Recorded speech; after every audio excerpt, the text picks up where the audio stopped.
নমস্কার, আপনারা দেখছেন ইউনিফ্লাই নিউজ বাংলা। আমি পৌলমি রয়েছি আপনাদের সাথে।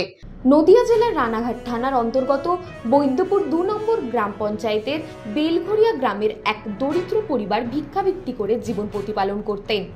এলাকার কিছু তৃণমূল আশ্রিত দুষ্কৃতী জমি মাফিয়া বাহিনী দীর্ঘদিন ধরে তার বাড়ির উপরে নজর থাকায় তার বাড়িটাকে দখল করবার জন্য গতকাল রাতে নির্মমভাবে ওই বাড়ির মহিলাকে পিটিয়ে খুন করে এবং তার স্বামী প্রতিবাদ করতে যাওয়ায় তাকেও নির্মমভাবে মারধর করা হয়।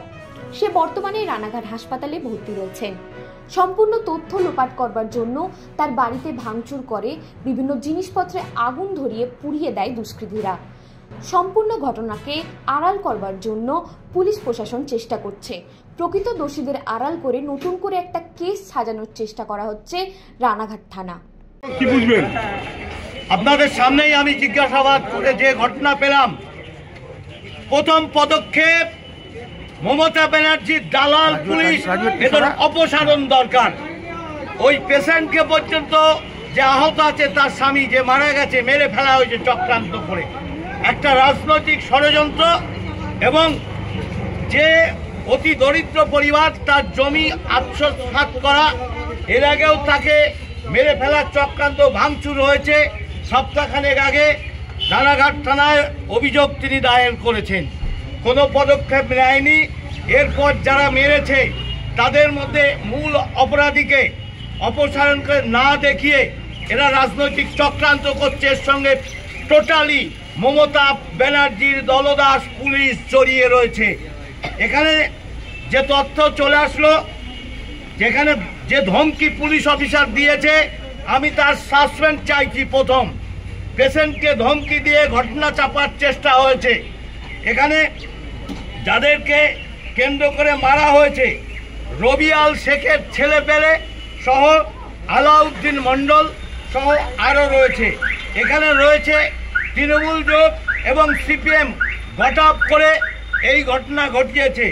ঝর্ণা বলে যে মহিলাটি মারপিটের সঙ্গে জড়িয়ে রয়েছে, সে লেফটিস্ট এবং তৃণমূল আঘাত করে। আমি যাদের নাম বললাম প্রত্যেকেই তৃণমূলের হারমাদ বাহিনীর লোক। তাই এইভাবে একটা নিরীহ পাগলা, তার মাথায় একটু ডিফেক্ট হতে পারে, সে জয় শ্রীরাম বলবে। মমতার রাজত্বে মমতা ব্যানার্জি নিজে জয় শ্রীরাম বললে তেরে যান এই বিজেপির বাচ্চা। আর তাই তাদের দলবল এইভাবে তাদের দুধেল গাই সহ যেভাবে রাজনৈতিক চক্রান্ত করে মারা হয়েছে, এটা চরমতম অপরাধ। এদের শাস্তি হওয়া উচিত। আর সবচাইতে আগে শাস্তি হওয়া উচিত যে পুলিশ অফিসারের নেতৃত্বে, যাদের নিত্যে সত্যকে ধামাচাপা দিয়ে একটা বাইপাস করার ঘটনা তুলে দিচ্ছে। এটা তৃণমূলের রাজত্ব বলে মমতা ব্যানার্জি যা কিছু করাবে আপনাদের দিয়ে। আপনারা ভিখারি নাকি? আপনাদের স্বাধীনতা নেই? প্রশাসন চালান। বাড়িটা যদি এরকম ভাবে থাকে কিছু থাকবে না, কিন্তু আজকে সব লোপাট হয়ে যাবে। আগে পুলিশ পিকেট এরকম করুন, ওখানে বলুন আমি এসছি, ওখানে ঘেরার ব্যবস্থা করুন। ওইটা এখন না ঘিরিয়ে দিলে কিন্তু ওই ঘরে কিচ্ছু থাকবে না, টোটাল লোপাট হয়ে যাবে। এটা ভিখারি মানুষ, তার জমি আত্মসাৎ। জানতেন যে আমাদের মারবে, প্ল্যান মাফিক এটা, তাই তো? আপনি কোনো জিডি বা ডায়েরি লিখিত অভিযোগ করেছিলেন? রানাঘাট থানায় হ্যাঁ, সমস্ত আমার ঘর বাড়ি ভেঙেছিল ওই বিশ্ব রায়। হ্যাঁ, ওর বাড়ির ছাদের উপর থেকে ইট পাতা ছিঁড়ে ভেঙেছে। আমরা রানাঘাট থানা এর আগেই, তাই তো? হ্যাঁ। পুলিশ কোনো ব্যবস্থা নেয়নি? আচ্ছা, আপনারা লিখিত অভিযোগটা যেটা করেছিলেন সেটা আছে? কোনো কপি আছে?